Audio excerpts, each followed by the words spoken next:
Peace and blessings, family. This is your brother Asarimhotep with the Madu Mandela Institute for the Advancement of Science and Culture and the Martin Delaney Center for Egyptology. Today is Friday, June the 4th, 2021, and we have a very special guest with us today, Sister Kwayera Archer. Who is a change agent and well-being coach, as well as a whole bunch of other stuff that we'll talk about that we just couldn't put on the flyer to save space. But all that and more when we return in just a moment.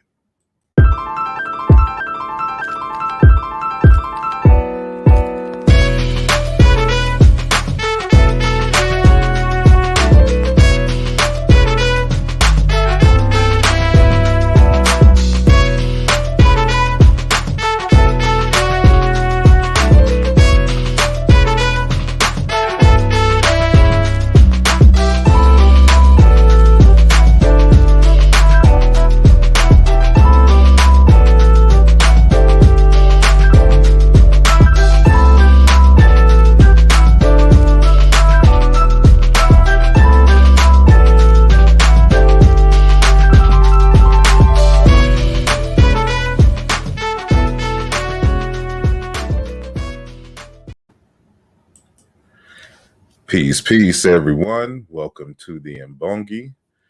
A little early for a Friday, but this is how we do it. We do it all times a day, from Canada to Rockaway.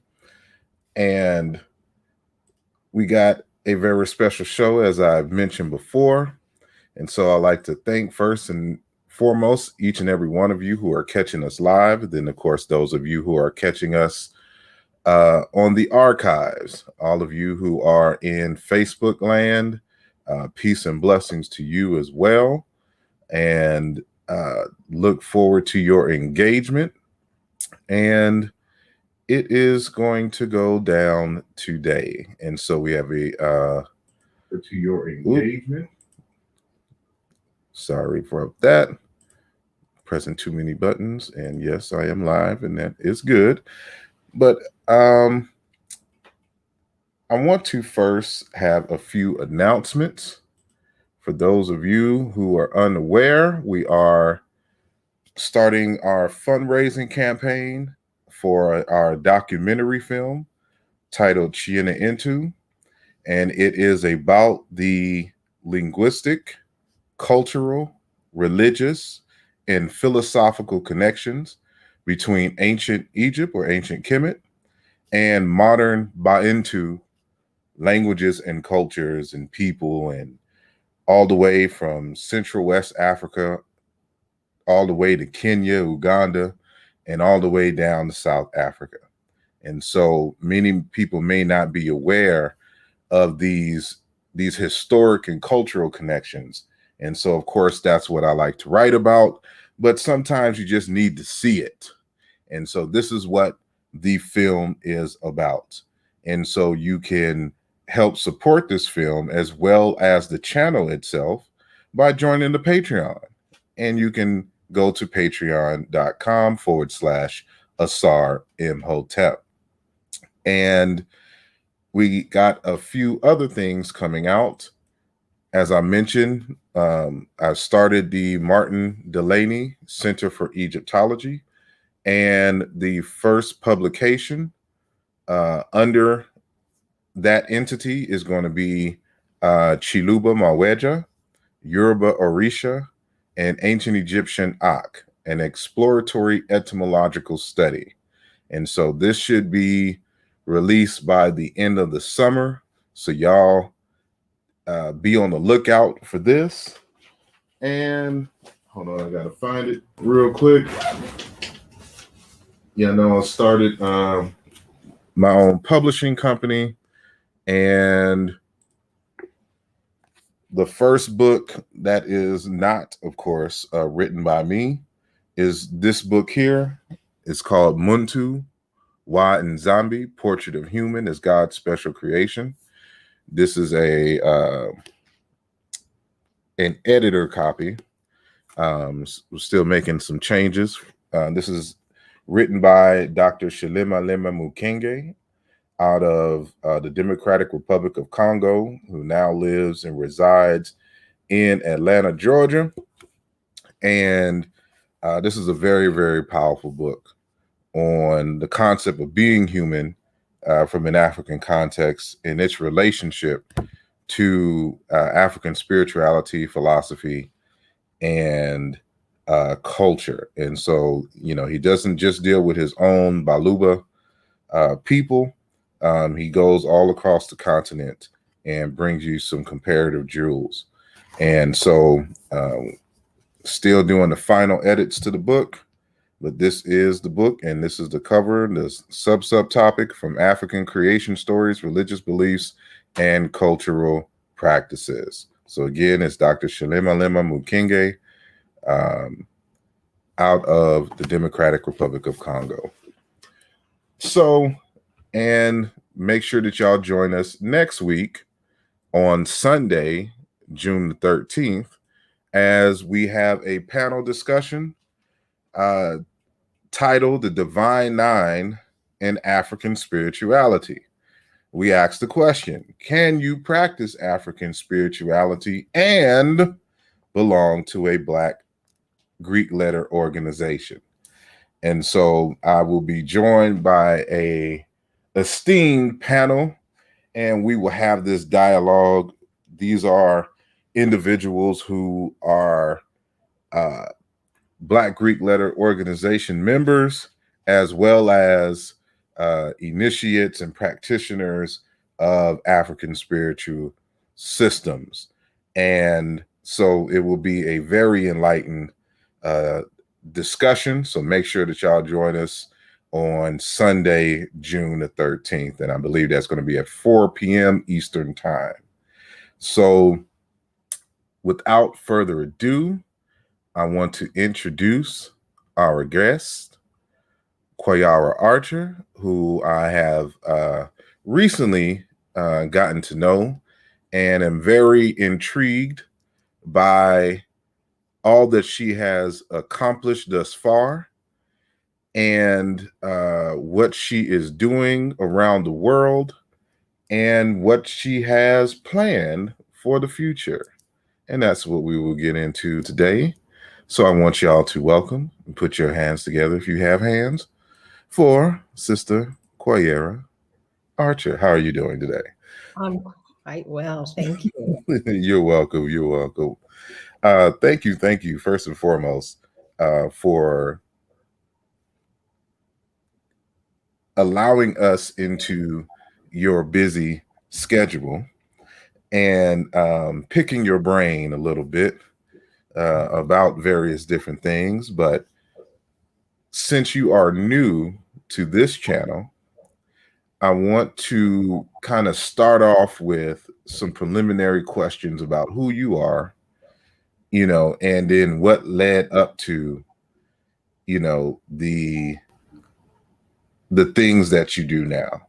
And so, the general question being, where are you from?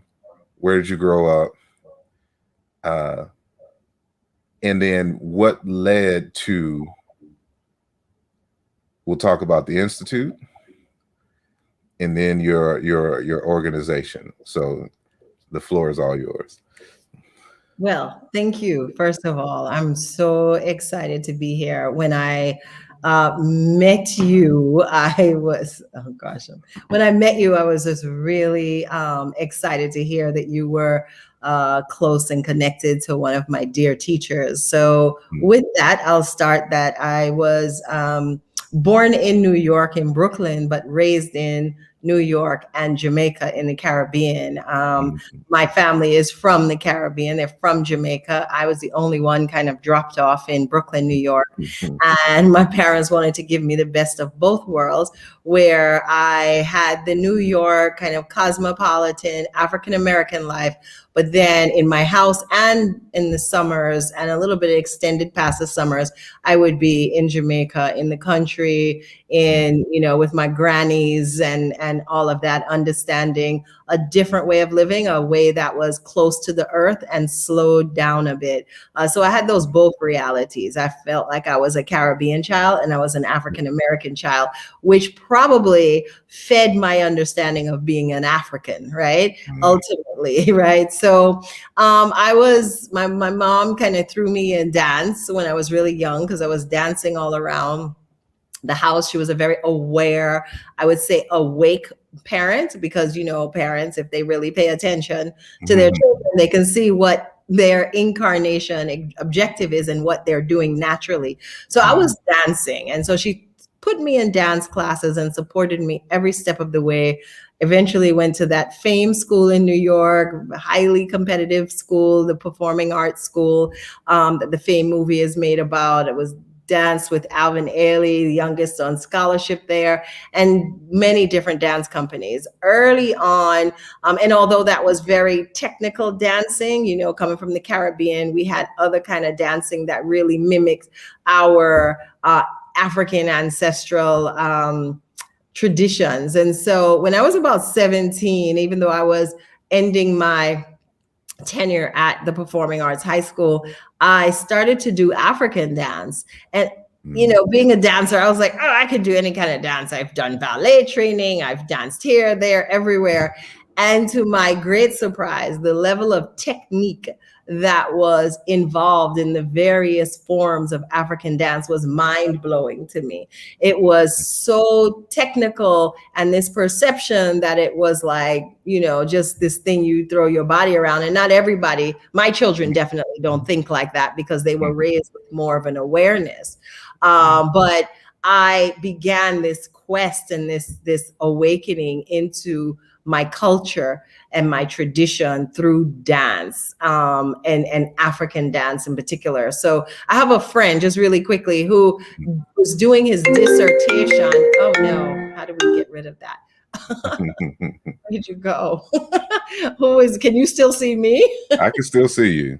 Oh, great. That's all that matters. I can't see you, but, and he was looking at African dance as a means of activism and ancestral awakening, and a part of what energized the Pan-African movement. And I thought that was just genius, you know, because so many people awaken their cultural and ancestral identity through the dance.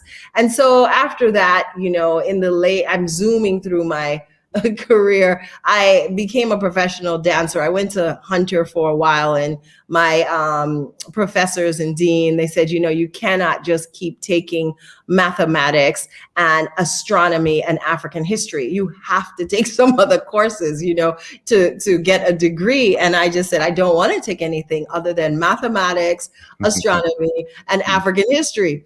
So I ended up leaving and going on tour with Jubilation Dance Company and traveling for many years. But with that travel and that tour, I actually stopped for a year and lived in Kenya with the Maasai. Particularly, half of that year was spent with the Samburu Maasai, which is in the northern region of Kenya.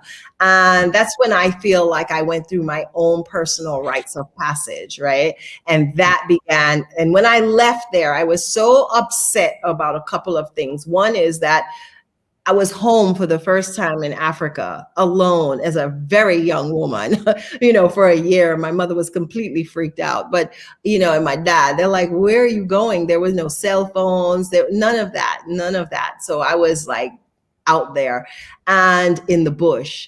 And when I got there, whether it was city, country, or bush, we didn't own any major businesses. Systems had been put in place since colonization, you know, those times where the bus companies, everything was owned by European companies or other foreign ethnic groups. And it just saddened my heart. And I said, while I was in Kenya, I would come back to the States and either go in in politics to change legislation and to be a part of making a change, or to create an institution for African empowerment. And I decided to stay true to my art form and open a cultural arts African institution that later grew into economic development, community development, of course, arts and culture and academic enrichment and international cultural exchange. And that was Ifetayo Cultural Arts Academy, which today is 33 years old. So that's a little bit about me in a nutshell. No. Indeed. So yeah, so are you still can't see me or No, you can see, but I can't see you, right? Yeah, I can't see you. I'm trying to see. You may just want to refresh your. I see. There you are. Okay. Alrighty. Yeah, because I know when I use the StreamYard on my phone and someone calls, it does interrupt something, but I forgot it. I think you just refresh. Thank you. Thank you for that. You're welcome. You're welcome. Mm-hmm. So yes. So you've started off in ballet, went into African dance, decided to go to the university, and was like, I only want to take mathematics, African studies, and what was it, astronomy? Mm-hmm. The study of the stars. That's right. And it was like, you need to pick something. So he was like, okay, I'm just going to go to Kenya and live with the Maasai for an entire year. Yeah. And from there, being amongst, before we would go past that, let's just stop there. Right. And explore, what was being done in that year. What did you learn? What did you gain from being amongst that group of individuals? And what were some of your inspirations and motivations coming back to the States that was grounded in that experience in Kenya? Oh, awesome. So some of the experiences I had, one was ritual. Ritual was essential for the wellness of groups within a community and the entire community. Whether it was coming together and doing dancing rituals for the ancestors, for healing, or it was the sisters sitting down and beating together and telling stories of the oral tradition and history and their families and the community. Like those rituals were really the tenets for me to come back and inform how I develop and set up programming. Like reading, storytelling, cultural history, dance was not just a program. It was a way of living our culture, heritage, and ancestry, and vehicles and pathways for healing and regeneration. So I was getting all of that. It wasn't like, okay, go to dance class. It was like, this is a way of living. And when we dance, we are communicating with our ancestors. When we sit down and we make this really beautiful jewelry that the Maasai women wear from here to here that have meaning when the numbers of them that they wear, we're telling stories. Each bead is another part of the story. And that was so profound and powerful to me. People think we need so much to reconnect. And we just need time and space and intention.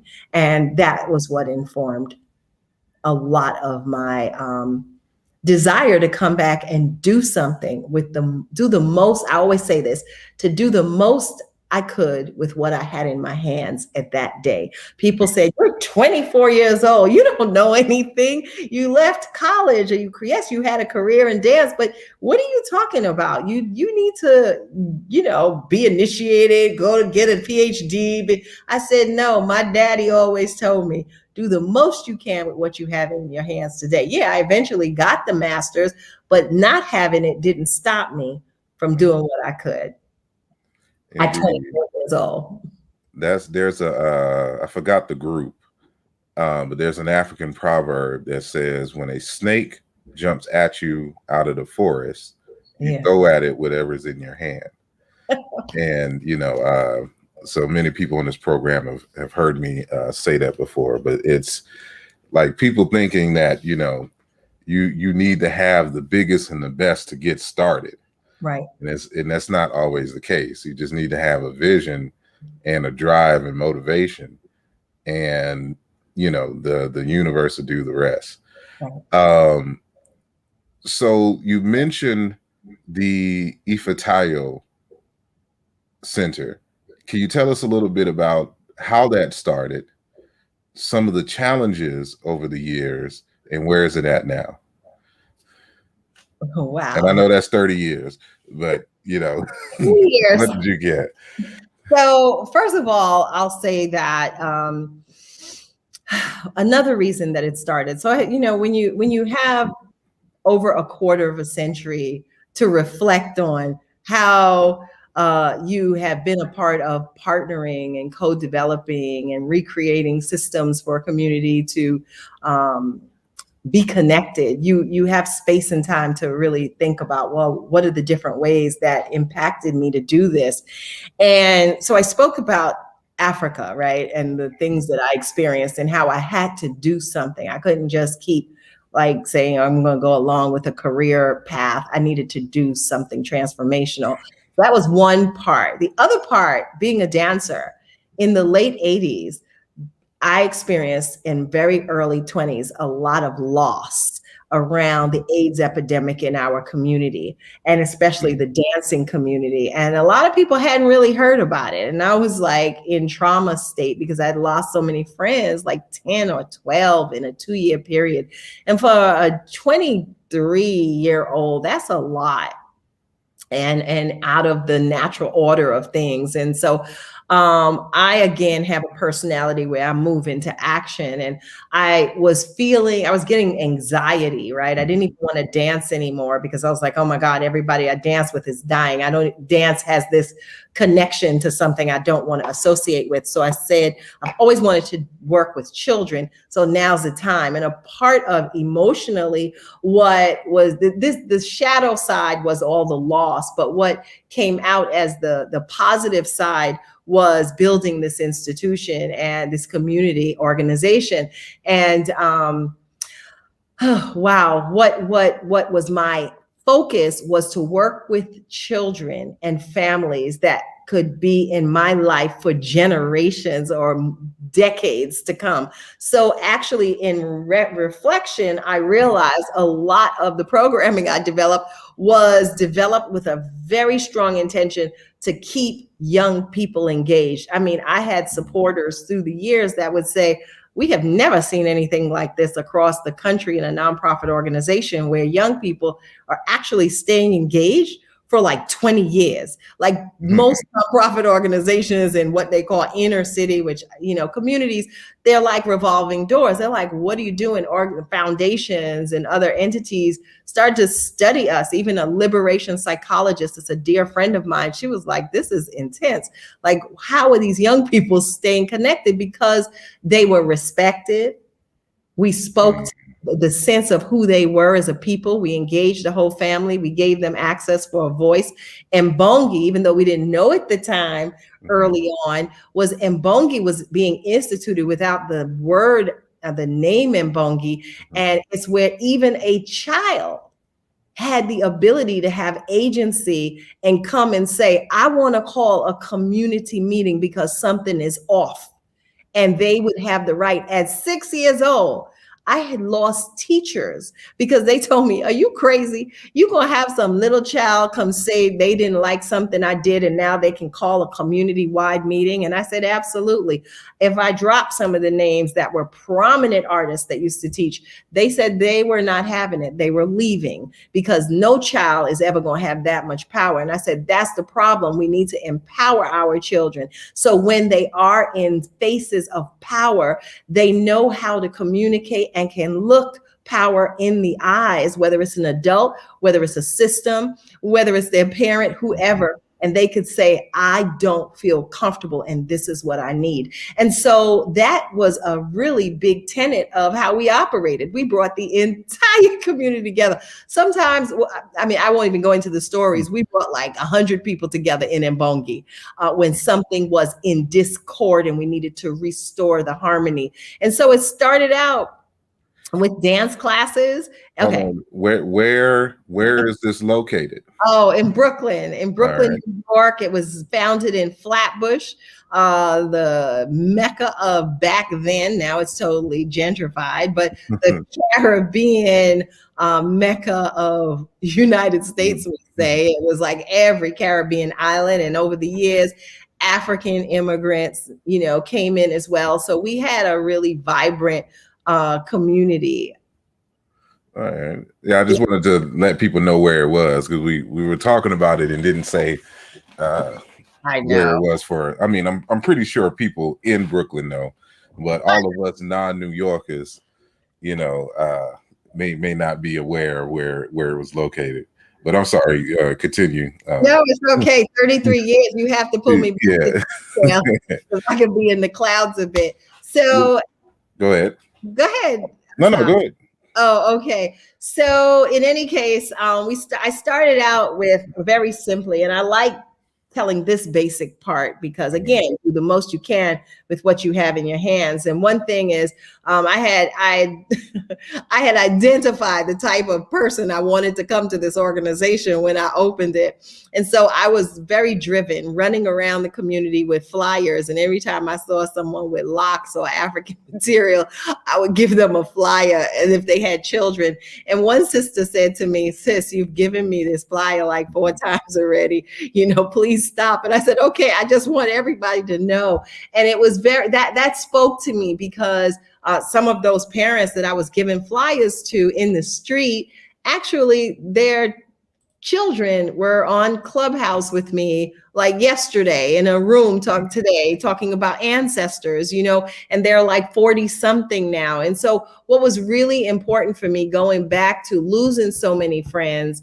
and designing the program in a way where we were rebuilding community, where it was not a revolving door. It wasn't a nonprofit organization. It wasn't a after school program. It was a community. And with that, we had to redefine the values of that community. We had to identify them, bring them to life, and make sure we communicated them and have access points for community members, including the youngest person to the eldest person, to be able to enact their agency, right? And not mimic hierarchical, Western dominated community structures. And so I know that sounds like a lot already early on. Like, how'd you know that at 26 years old? I had come from a dance company called Jubilation Dance Company, where we were kind of required. We were we were like on parallel track with Alvin Ailey's first company. So when we would tour around the world, they always said, oh, those are the healthy eating people. They produce their own tour.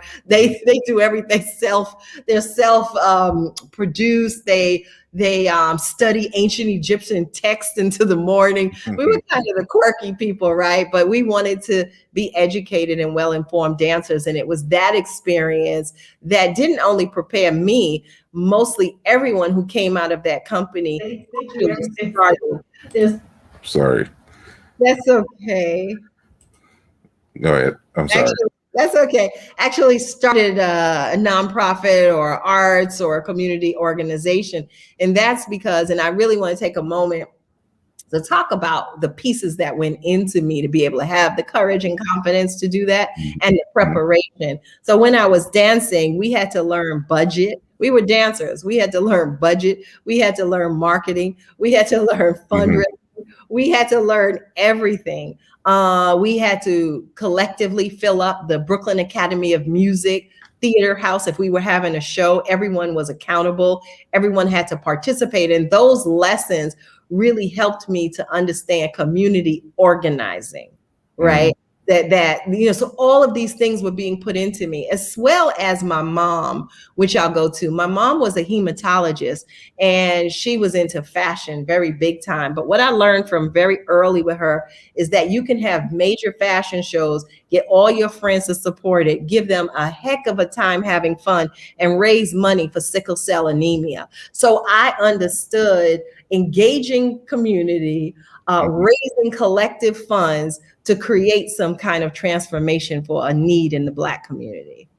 So yes, those are all the pieces that went in. So we were doing dance classes, we did arts, we started with cultural history, provided nutritious meals for the children, engaged their parents, required the parents to be there and participate, and over time developed economic development programming and international cultural exchange, where we take young people overseas to back home to the continent to actually engage in modern coming of age rites of passage ceremonies.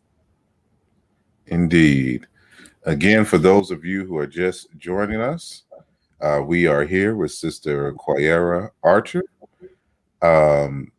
who is an amazing woman. She's telling us her story about how the Ifatayo Center came to be, her time with the Maasai, and the dancing. And we're going to get into the dancing just a little bit and with a little bit more specific questions. But you mentioned this word Mbongi earlier. And, for those that don't know, this is what I've titled the show. So for years, I've just been doing interviews and having conversations and just doing lives. And I never had a name for the show. It's just, brother saw us live, let's do it. And so I just decided one day, okay, I'm gonna need to name the show. What am I gonna name the show? And then of course, with my studies, I'm always in between ancient Kemet and Congo. That's where I go. So I decided on a Congo name and one that described exactly what we like to do, here in this digital space. And so a few months ago, well, more than a few, but at the end of last year, on the death anniversary of the late Dr. Kembo Adinde Kiabonseki Fukiao, I had a number of scholars come on and discuss his life and legacy. And that's how you became familiar with me sometime later, saw the show, and reached out, and come to find out that our beloved guest was also a student of Dr. Fukiao. So I would like for you, if you would, enlighten us a little bit about, one, how did you meet him? And then two, what was your experiences with him? Can you describe, those times? And lastly, what does he mean to you personally, as a person, as well as his scholarship? And so go ahead. Well, first, let me start and just put me back on track, because again, let me start by saying I think this is the first time I heard that the convening that you had speaking about Baba Fukiao's life was, I saw it, but it was December, and it was the first time. And after that, I think but before that, you were using Mbongi. When did that? Yeah, I've been using it before, but I didn't use the name until sometime in 2020. Which is very interesting, right? Because so just to go back a little bit, I believe in African institution building, where we learn from the past. And it was really important for me to create a sustainable institution, a sustainable community entity that can be an example. And many others have learned from us. I mean, and they thank us every day, and they are growing. And so Ife Tayo is 33 years now. I decided to resign at 25 years. I had, since year 10 or 12 of the organization's life, I was building the organization and managing it for the day that I wouldn't be there. All too often, our African institutions don't survive past 15 years, if the founder lives that long, into working hard around the clock. And I said, I know what we need, like the ancient libraries in Kemet, is we need institutions where people feel welcome, where there's a retention of the knowledge of who they are, personally as well as communally. And we need to continue to provide jobs into the future. And so at year 25, I made a decision to resign. Baba Fukiao, I forget the exact year that he passed, but he, and you could tell me. No, good.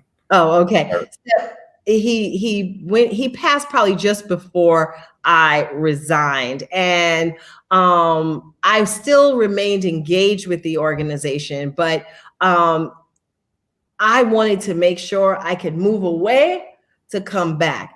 And in that, I want to back up now a little bit to talk about Baba Fukiao. So I met Baba Fukiao when the Rites of Passage program at Ife Tayo was going through a little bit of, I would say, hills and valleys, right? So the Sisters program was really kind of easy to get up because, you know, I'm a woman. There were a lot of sisters involved, and we had started to design the program. And then mothers had come to me and said, you know, it's really important for you to do something for our sons. And I said, okay, let me have a meeting with the brothers in the community. And I did. And they were like, okay, yeah, we on board, but, you know, we don't know. So a brother, I pulled on him, a dear friend, Brother George Edward Tate, rest his soul. I don't know if you've heard of George Edward Tate, the poet.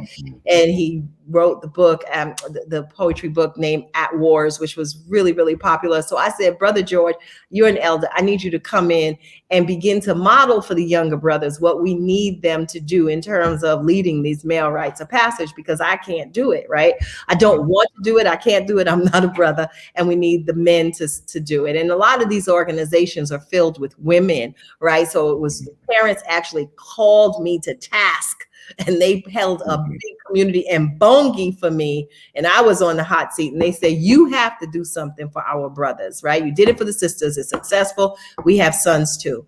So I called Brother Danny Dawson, Professor Danny Dawson. And I said, Danny, I need the most ethical, scholarly, amazing elder and kind that you know of, because our men, you know, yes, they need to be at war and fight, but they also need a safe space, right? To be able to, when no one's around, to say, let's process this stuff that we're dealing with every day on our own. And he said, oh, Kwayera, so it's just one person. Baba Fukiao. And I said, oh, Lord, I am so sorry. It's all good. No, it's not even my phone, Asar. It's my computer.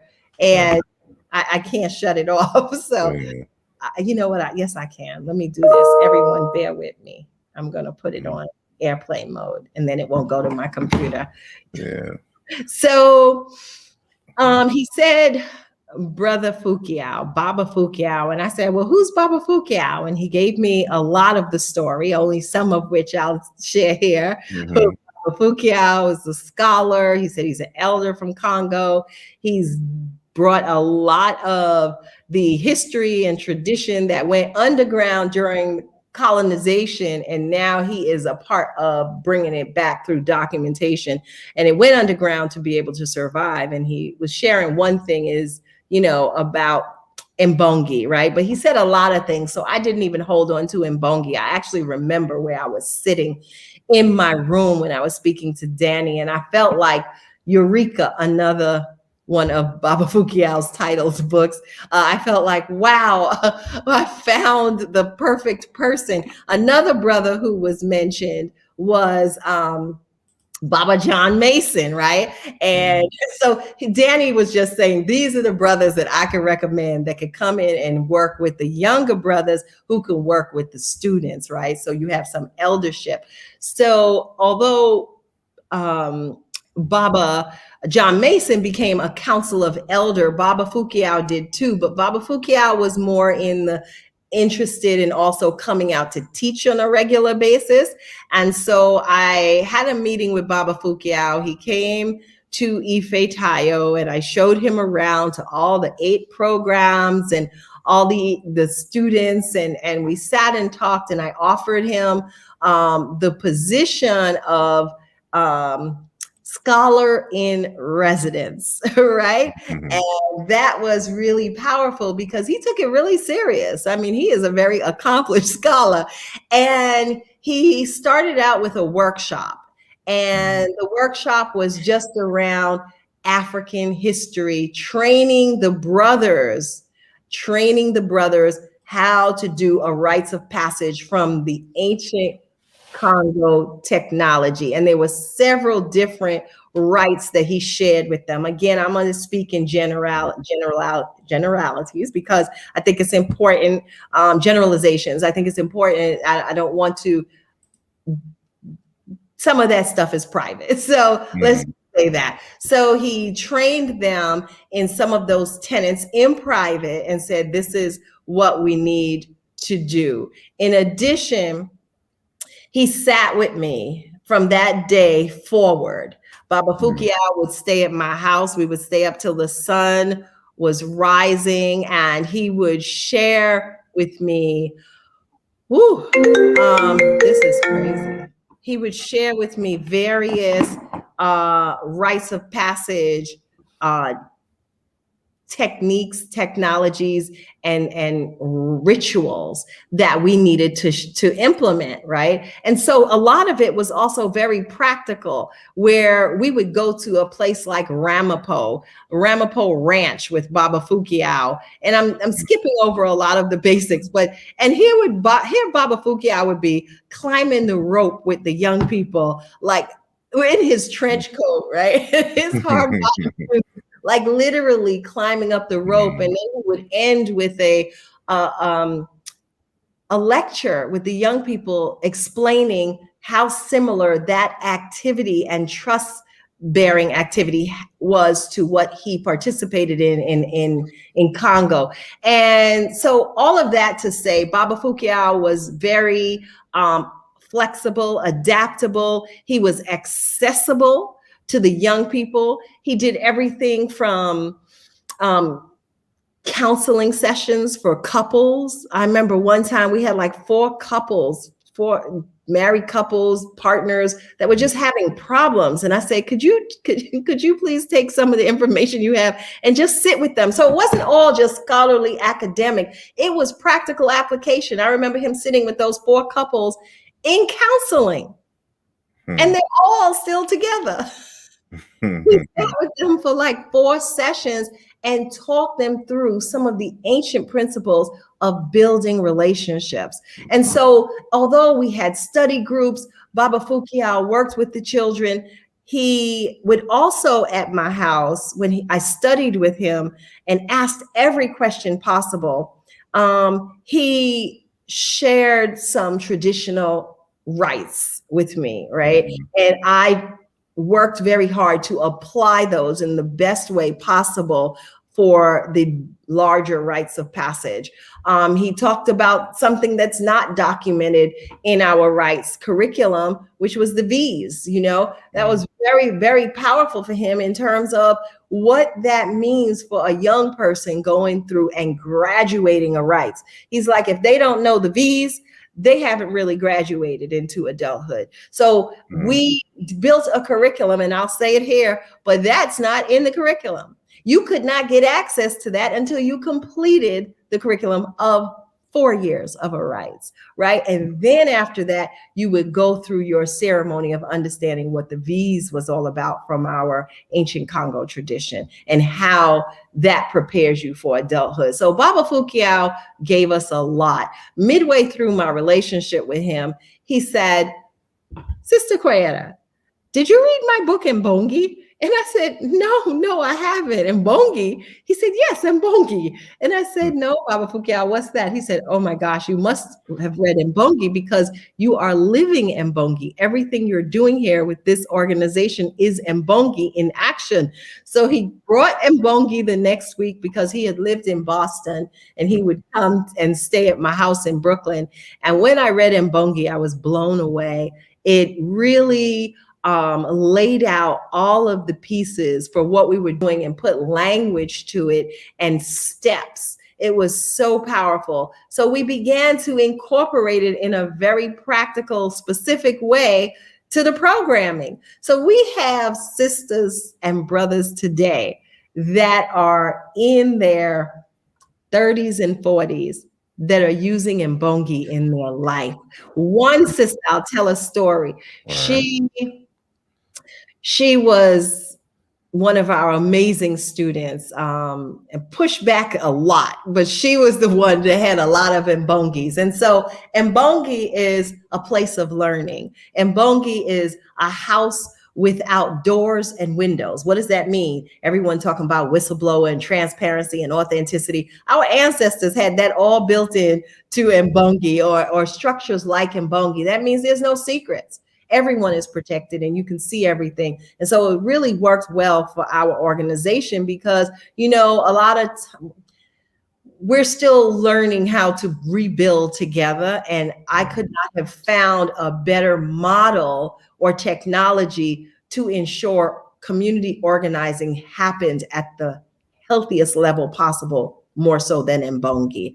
And so our young people grew up in it. If they were having trouble at home or whatever, they would say, we need an Mbongi.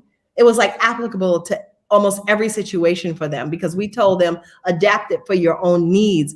I remember this same young sister telling me, I was in a car with my parents and I said, stop, pull the car over.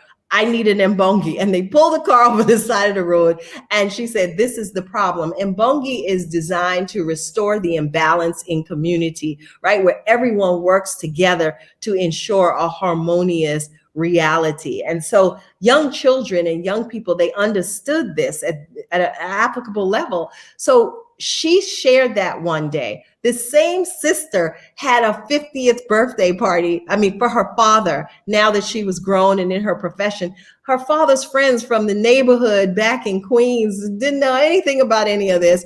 She said, let's stand around the cake and we're going to have an Mbongi now for my daddy's 50th birthday party. Anyway, and she explained what Mbongi was, that we're going to build him up together. We're going to ensure that he can go to the next level. So they were applying it in any way they needed to in this contemporary cosmopolitan reality, which was awesome. Now, the last piece I'll tell you about this one sister. She went for a job interview with Ava DuVernay. Mm-hmm. And she said she was at the final stage. And the sister said to her, Ava, I need to understand your why before I give you this marketing job. And she said, I'm giving you 24 hours. The sister went home and she wrote her why. And she said, to tell you my why, I have to tell you where I come from, my people. And she began to talk about her family and Ife Tayo and Simba Simbi, which is another concept from Baba Fukiao, and the tenets and what she learned from her rights, and all that she was carrying forward into that room, into that interview, was a result of not just her ancestors, but the lessons she's learned, and also from people like Fukiao. So with that, I'll say, that's what Fukiao means to me. He's like a father to me. He's like an elder. He's a guardian angel. And he's the one that gave us language to what we were remembering on a cellular level. It's crazy that and the sister got the job. Oh, congratulations to her. This professor who I mentioned earlier, like, it's crazy. When I first saw him, I'm like, you look like you could be Fukiao's brother. Come to find out that he is from the Democratic Republic of Congo, but he's from a different ethnic group, the Baluba people, instead Right. of the Bakongo people. But it's like, for example, in this text here, there's a lot of things that reinforce what I have been studying and connecting in regards to ancient Kemet. And that's really how I heard of Fukuyama, because I, do capoeira. So way back in the mid 90s or whatnot, just reading some material about capoeira, you came across his name. But not until I was in college in 2001, even though I first went to college in 98, but it was in 2001 because I had transferred to the University of Houston. The late Asa Hilliard came to town, and and he's from Galveston, Texas, so he got family and stuff all around there. But he came to do a lecture at Texas Southern University, which is literally across the street from U of H. And he was doing a slide, and he brought up Fukuyama's book, African Cosmology of the Bantu Congo. So at this time, it just came out. So previously, it was a book, a book without title. That's what it was named. He did some updates, and it became African Cosmology of the Bantu Congo. But it had just come out, and I was looking at it like, there's some stuff here that, because I already been doing ancient Egyptian studies, that looks just like, what is happening in ancient Kemet. And so I was like, I need to get this book. So I went, got the book, and it's been my favorite text, and ever since. So there's a few scholars, like, I don't have a favorite. I have a favorite that consists of 5 individuals, like they're all my favorite, So it goes against English grammar, but it is what it is. But with Fukuyama's text, like I would always sit there and wonder, does he know what he is writing at this moment? Like the words. So this, as I started building up skills in linguistics, I'm able to demonstrate that what Fukuyama is talking about here is the equivalent to what is going over here in Egypt. It may sound different to us, but it's the same. It's the same word, and it's the same thing coming. And so, and I'll bring up the sister. She was unable to come on the show, but Sister B. Jennings, out of New York. Yes, Bernadine Jennings. Dancer. So also, yes, a dancer. And I met her in Houston when I wrote my first book. So she came to my lecture. And so, and of course, I'm mentioning Fukuyama, because by this time I'm Fukuyama, all things Fukuyama. She's like, well, I know Fukuyama. And, here's his number. You should call him.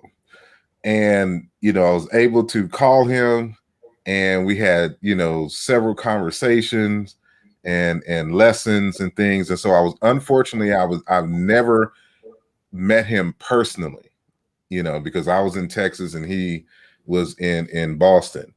And so, but I did have the internet exchanges, emails, and the phone conversations, and it's something that I cherish. So I can reaffirm, like, just the nature of the elderness in his speech, and he conveys. But his accent was really strong, so I could, like, when I first heard him, like, I had to listen real, saying real close. But his work, transcends him, and it is infected and affected the lives of many. And so I always tried to raise his name and incorporate certain concepts, thus the Mbongi here. And actually, you mentioned Simba Simbi, and that was the name of my blog talk radio show. So that's what I named it, Simba Simbi, hold up that which holds you up. Exactly. And, but yeah, I just wanted to, yeah. Go ahead. I'm sorry. Yeah, he was just so humble and so, I mean, just brilliant, magnificent intellect, but just so humble and accessible and approachable and willing and desiring to share the information with children, with elders. Again, he was one of the Council of Elders. And so I remember the day when he was there with, oh my gosh, I hope I remember all of our amazing Baba Montego Joe, Baba John Mason, Ella Moore, Dr. Mary Umalu, oh my gosh, this Baba Chuck Davis. They were all, I mean, amazing Council of Elders. And I think we still have a picture of them and more that were there and we had all the students sitting on the floor, and these elders were just sharing knowledge. And I bring that up because it was one of the happiest moments I've seen with Baba Fukiao, sitting with his peers of people dedicating their lives to African community transformation, and to feel like, yes, we're here. It was like the village again. Really, really beautiful. I was on, every time I'm on any group activity or event dealing with Ife Tayo, someone always brings up Baba Fukiao's name, always talks about Mbongi, always says Simba Simbi, always, always, always. He has definitely made his mark. And what I want to say is I find it very interesting that you were using Mbongi all last year. I resigned from Ife Tayo in 2014. I wasn't as connected for the first 3 or 4 years, and that's because I wanted to test, the African institution strength, to see what would happen. Were our values strong enough to hold it while I'm still here on the planet? I knew it was going to rock and shake and scuff its knees, but I wanted to step away enough so that I can come back. And during that period, Ife Tayo did have a little shake, right? And when I came back, I came back in the sense of as an advisor, and with some spiritual advice too, that Mama needed to come back in a cursory role, but she needed to be there. And Mbongi, as a part of reconvening community, Mbongi was the vehicle that we used. And we had to have a community Mbongi to provide pathways for the community to know that they were needed, for community to have a space to enact their agency, and for community to be together. What had happened, and I really need to say this for anyone interested in community organizing and building institutions and community development or redevelopment or whatever you want to call it, being able to let community members know that you hear them and you respond to what they're requesting is very important. I think in us building these entities, and we just talk, but we really don't listen to the community members. We don't have space for them to inform how we support, serve, and co-build and partner together. And that's what Baba Fukiao really strongly gave us. A system and a mechanism to enact our ancient technology. And that's why Ife Tayo is 33 years now. It's growing to its second location. It's opening a really big one at the Armory in Brooklyn. Let's see, I think in September. You go in and it's all these beautiful African symbols and cloth. It's completely redeveloped. They're moving to Brownsville. We're looking to extend and do something down the line in Africa. We have all these other partner organizations building young African minds. Yes, Baba Fukiao, we call your name. Ashe. Well, for all of you who are listening, I want y'all to make sure that y'all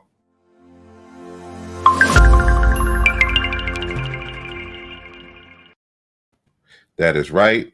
Like the video and subscribe to the channel so that you can receive more of these ancestral blessings through these community members who are living their best life and sharing their experiences with us. So again, like and make sure that you share this video with others. And so I want to get on now in terms of what are you doing now, and the strategy work and the travels and stuff that you do. So what's the capacity that you're in now, and what do you have planned for the future? Wow, that's a lot. So let me just throw in, I love throwing this in, that a part of me deciding to resign also was gifted with taking 10 children to the White House and me being honored with them with Michelle Obama and the East Room, and for the first time having African dancers and drummers play traditional rhythms in that space, and seeing that sister get up and dancing. That was really powerful for those young souls. And so after that, I decided to move partially back to Jamaica. And I had some very specific goals of what I wanted to do in the Caribbean. But when I came, I actually worked with some foundations and tried to create some kind of ethical structures and training, so that, in the Caribbean and different parts of the world, there's some nepotism sometimes in different systems. And I wanted to get rid of those and help them with, transparent structures. And so I did that, but I realized shortly thereafter, I really don't know if that's what I want to do right now, in that way. And so I opened a firm in the Caribbean, and it was specifically around leaders. So although I was working with foundations that gave money out to communities that were considered in need or marginalized or didn't have access, it wasn't, I thought I could create the impact I wanted to. Because I was saying I needed to create cohorts, right, with these organizations, but those foundations just wanted me to work with them.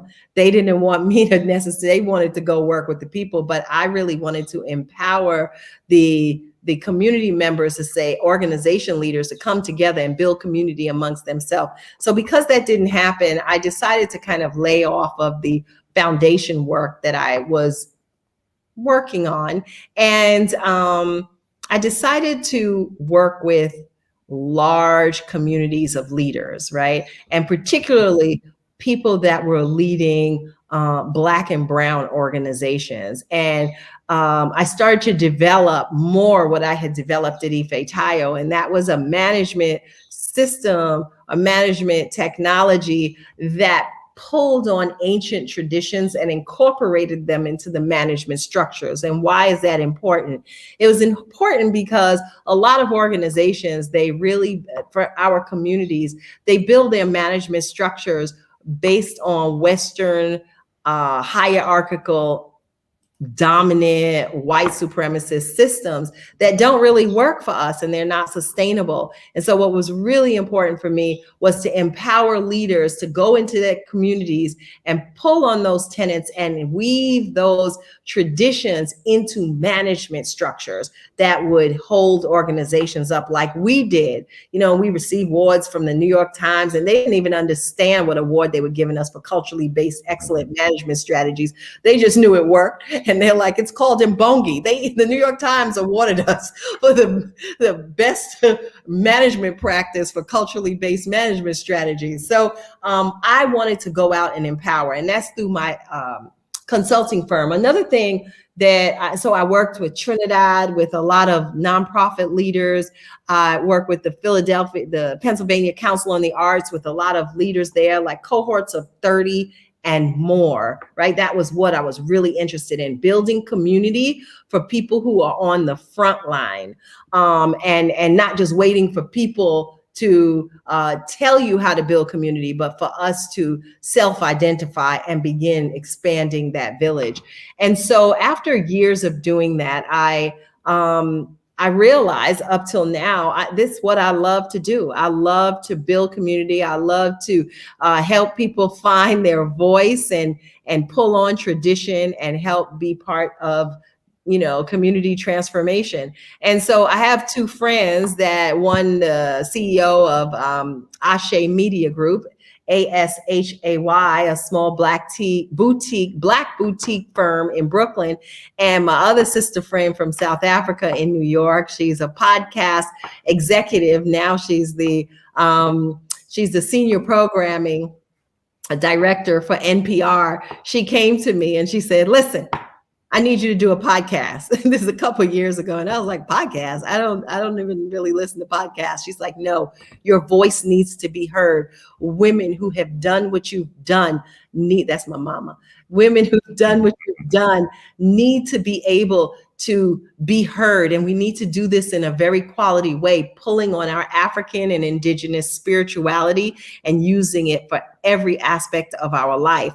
And they convinced me. And so now I have a podcast that is dedicated to exploring and discussing and examining African and indigenous spiritual ways of living that create transformation and healing in our communities. And I try to interview some of the very, very best. You are on the list.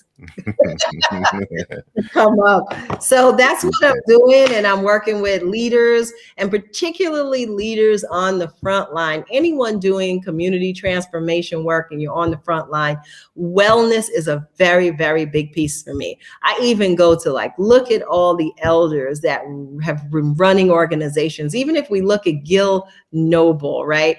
Everybody knows when he was in that TV station office, he was the only one.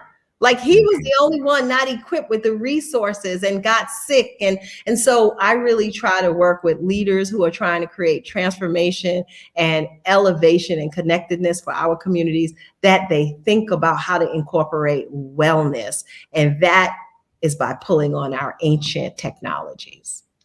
And when you say wellness, what do you mean by that? What does that all encompass in this day and age?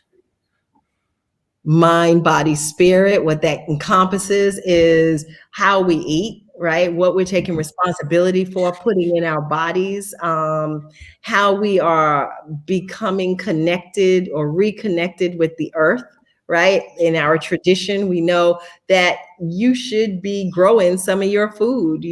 People say, "Oh, well, that's old fashioned." No, it's not, because the food that you're being given is taking you out. So you need to know what seeds you're using, and you need to grow it. You need to put your hands in the soil, because the soil also has this electromagnetic power that our ancestors had, and they were able. I had a massage therapist, and the other thing I do is I have a clubhouse room every morning from 5 to 6:30 a.m. Jamaica time, but 6 a.m. And I had this couple massage therapists on. And so I bring people on that talk about incorporating indigenous techniques into what they do. And they were talking about, after you do a massage, people know wash your hand in water. They were like, you go outside and you put your hands in the dirt, in the soil, and that's how you neutralize different energies. And so when I talk about wellness, it's incorporating, whether you're in a spiritual tradition or not, but incorporating some of those techniques that are really immersed in the connection with nature. Being clear about clean water, understanding what I call Iwa Pele, right? Your good character. It's not even good character. It's translated as gentle character, right? And what does gentle actually mean? Poor English translation. Earlier I was trying to find the right word. I was making up words. My daughter was an English major, and she's like, "Mommy, it's okay. I went to Hampton. That's a language too." So, but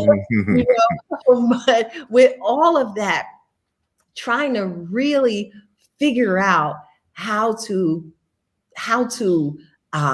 magnify our vibration at a state of wellness with gentle character, and ensuring that we get rid of and eliminate toxicity. And that's even in the way of how we think, right? This thing about being against each other, this thing about, not being honest, transparent, authentic, not being forgiving to our own. Those are some of the tenets of wellness that I incorporate, particularly for leaders, because a lot of times leaders are activists. They're working, fighting the nation, and, we're just depleting. So that's what I'm really focused on. How do we do this work on the front line to encourage and build up community and systems without killing ourselves? And I like going back to something that you was talking about earlier in terms of relationships and Foucault in using the relationship technologies, to keep us together, and like part of that wellness. And that's something like I've been on I wouldn't say a kick, but something that I've been looking into very deeply, and it started with a text that I wrote in I wrote it in 2013, but I made a print version in 2015. But it's called "Where is the Love? How Language Can Reorient Us Back to Love's Purpose." Now, it's an academic exercise. I'm not trying to be a love and relationship guru. I just had the question, what is the African concept of love, and is there an equivalent to like romance? And what are the deeper implications, of this concept? So like what sparked it, I don't know if you've ever seen this documentary film. It is called The Lost Boys of Sudan. Yes. And so we know the conflict there it's following a group of teenagers who have been exiled due to the wars here in the United States, and seeing the culture clash and that whole experience and whatnot. So there was this one boy, young man, I should say, who, was fond of this little white girl in high school. And so as a show of affection, he went and caught a bird and gave it to her. Now, she's looking around like, what do I do with this bird? Like, she didn't know what to think about it. And it just made me think like, like this may have been something, unique and special where he's from to show. And so, but I'm like, I never really thought about like, what is the African concept of like, what is quote unquote romance and love and that. So all of that led to, okay, well, Africa's a big place. So obviously that's, I would be forever studying that. So let me just try to see what the African words for love is and the etymological origins of what all that means.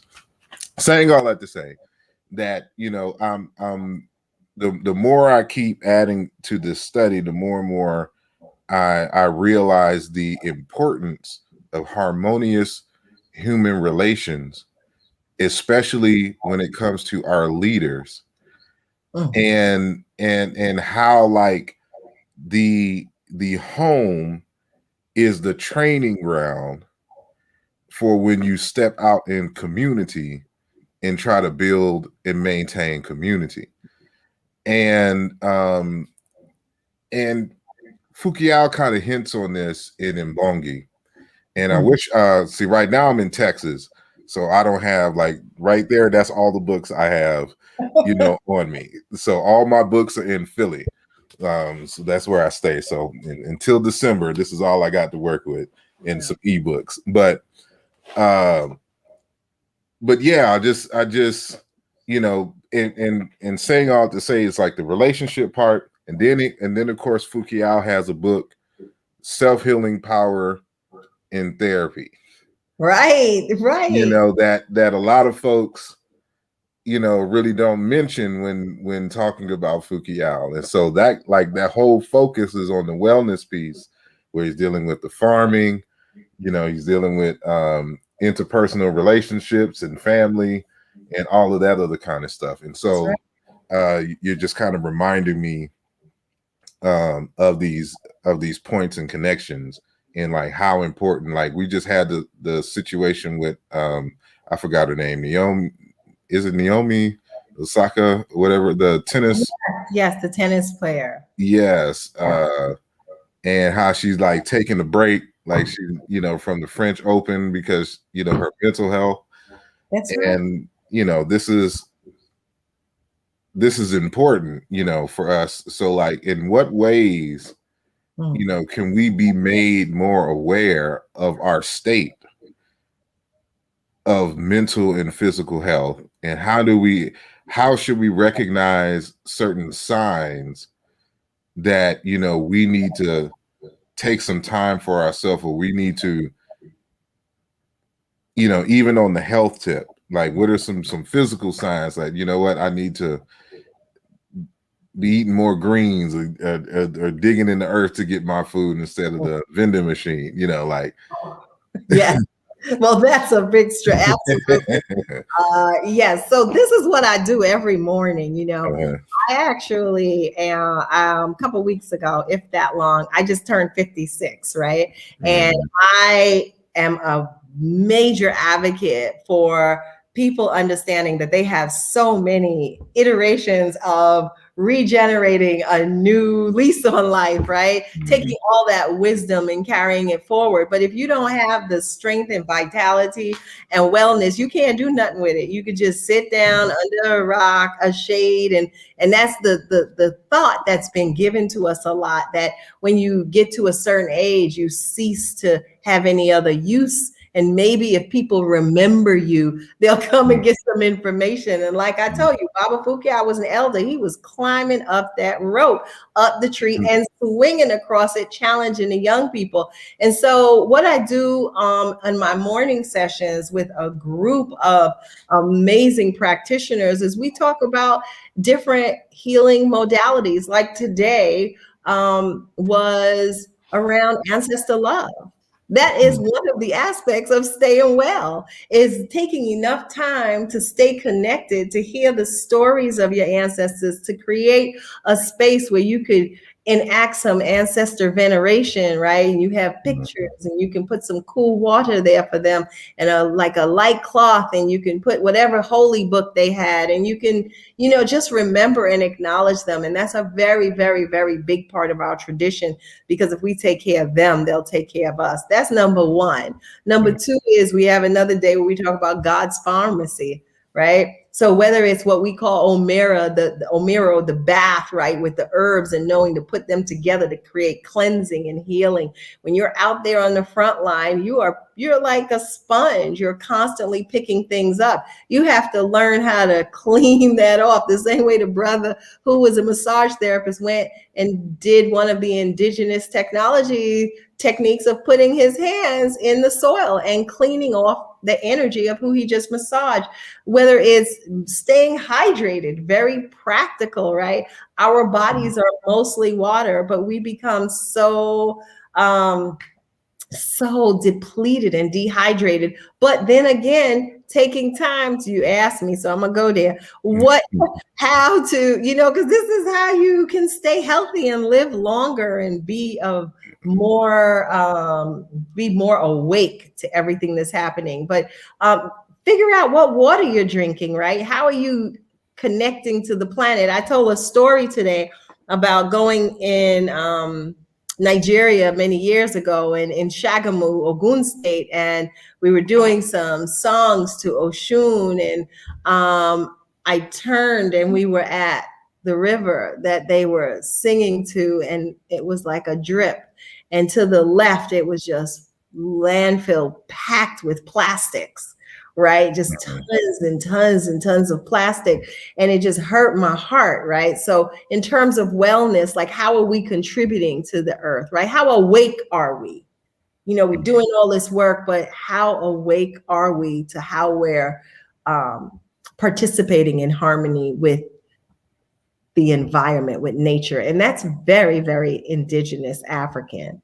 And what's happening is because we're embracing more and more and more Western desires, paradigms, techniques, we are actually killing our connection. And so it's about reviving that. And the last thing I'll say is prayer and meditation and dance and music.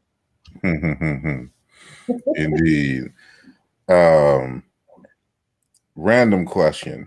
Okay. In your opinion, since you are from Jamaica, who is the best reggae artist Oh no. and or dancehall artist? I want to see where you at. Oh my goodness.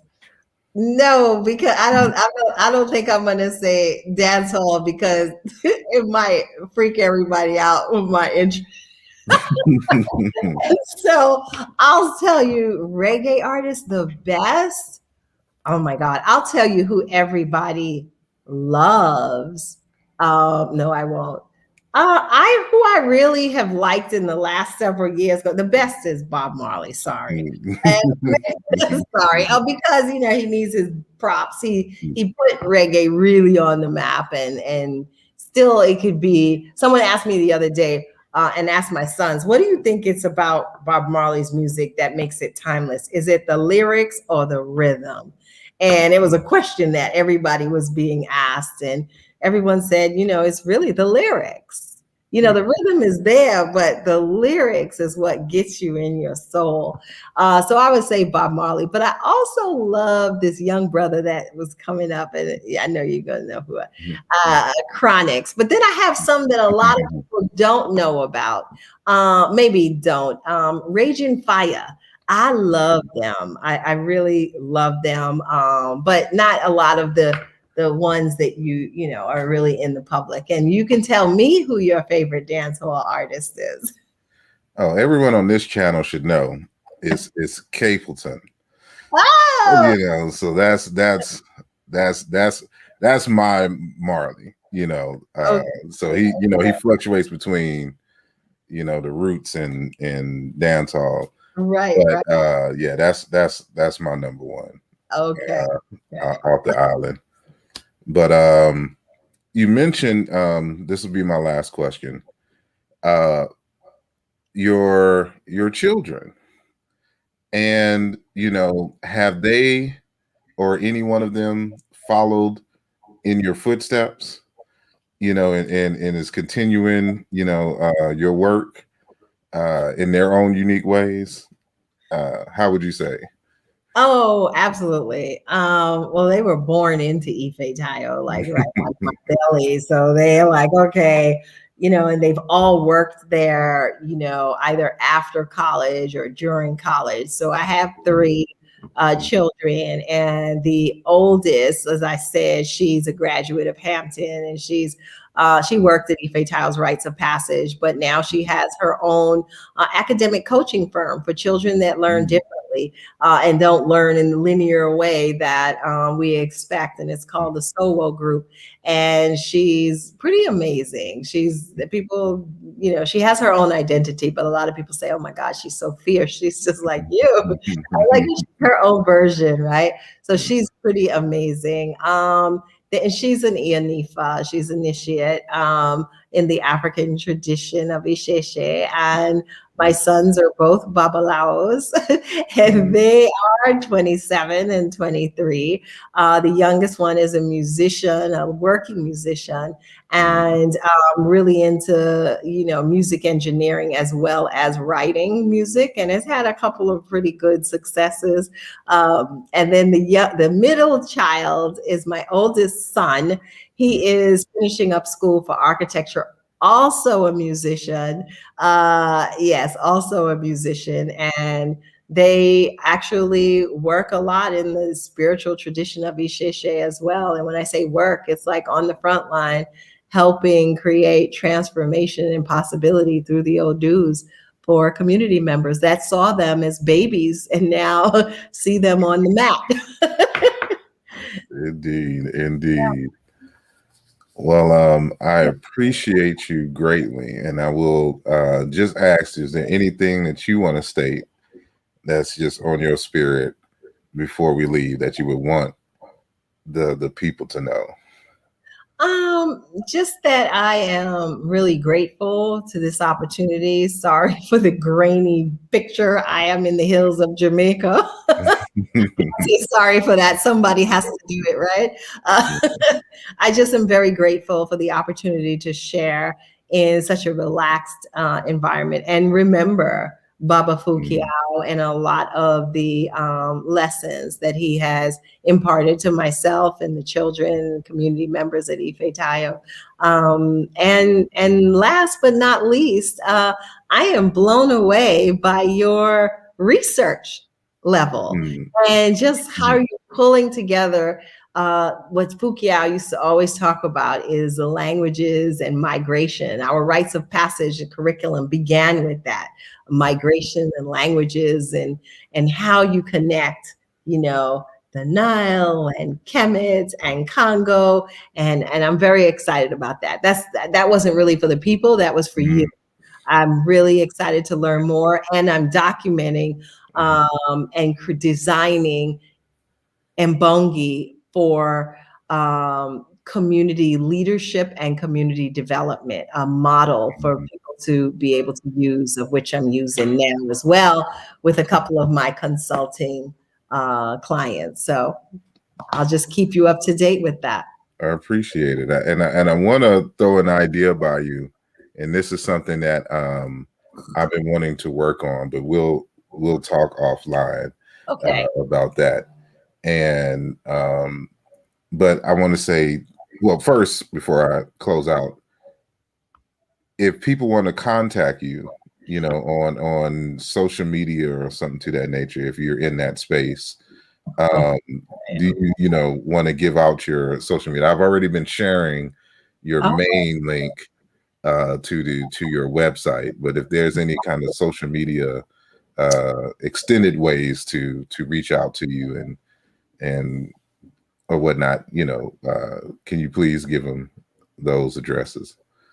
Absolutely. So that's the organization, nonprofit organization for youth and families at ifetayo.org. Kwayera.com is where you can reach me for leadership, individual leadership development and cultural immersion into any entity that you're building. And then there's a corporate website, and it's global-ASE.com. And that's for the larger consultancies that I engage in, either with governments or corporations or communities. And there you go. My social spaces are just Dawn Kwayera Archer on Facebook, and it's just Kwayera Archer everywhere else. Kwayera.Archer or Kwayera Archer. That's how you can find me. Kwayera Archer. Same thing. And that's for LinkedIn, YouTube, everywhere. Kwayera. Indeed.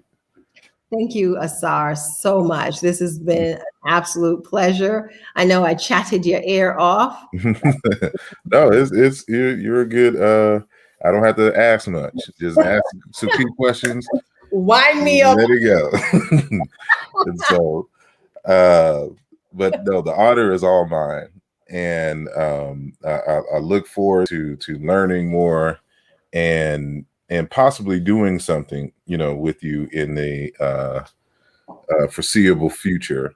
And so I encourage everyone to visit those links that I've been sharing and to hit her up and get some consulting work, saying done, or just get some information. You mentioned the Clubhouse. Yeah, let me tell you that. I was just about to say, Clubhouse is an extension of the podcast, right? So every Tuesday evening at 7 p.m. on Clubhouse, I have the Cultivating with Kwayera Club, which is what we do is we bring on some of the podcast guests on Tuesday evening for a fireside chat. But every morning, as I said, we are there giving out information from experts and having really powerful discussions about wellness. So Mondays, we have office hours. Tuesdays, we have, what do we have? The ancient and indigenous blueprints for wellness. Wednesday is radical self-care. Thursday is God's Pharmacy, everything from homeopaths to herbalists to vegan, everything. And then Friday is community wellness, where I like to highlight someone on the front line doing the real powerful work, creating transformation. So that's Clubhouse, 6 to 7:30 a.m. It's called Sacred Sunrise. Join us, and it's free. So all the information sometimes that people want, and a lot of my friends that come up that are, experts and practitioners, they give out 30 and 60-minute free consultations. Indeed. Yeah, I've been able to catch a couple. Most times I'll be asleep because I study. I'm in school, so I study, overnight. So by the time sunrise, that's when I'm going to sleep. Right. But sometimes I'm able to catch it. So I get the notices. I don't know if you've been hearing the Clubhouse, just different rooms is going off on the phone now. But yes, again, the pleasure is all mine. And I do appreciate you taking time out of your busy schedule to converse with me and my audience. And so I want everyone, again, to like the video. And if you're new to this channel, please subscribe to the video. I want you all to visit her websites and, take it all in and see how you can be a part of that movement. And again, next Sunday on June the 13th at 4 p.m. Eastern Time, we will be having the discussion on the Divine Nine and African spirituality. And we're asking the question, can you practice African spirituality and be a part of a Black Greek lettered organization? And so it will be a very interesting and powerful show. And of course, y'all can reach me on all my social media platforms, on Twitter, Instagram, Facebook, and of course, YouTube. And so with that, I want to say peace. Y'all enjoy y'all weekend, and y'all continue to be safe in these COVID streets. And with that said, I'm out. Peace.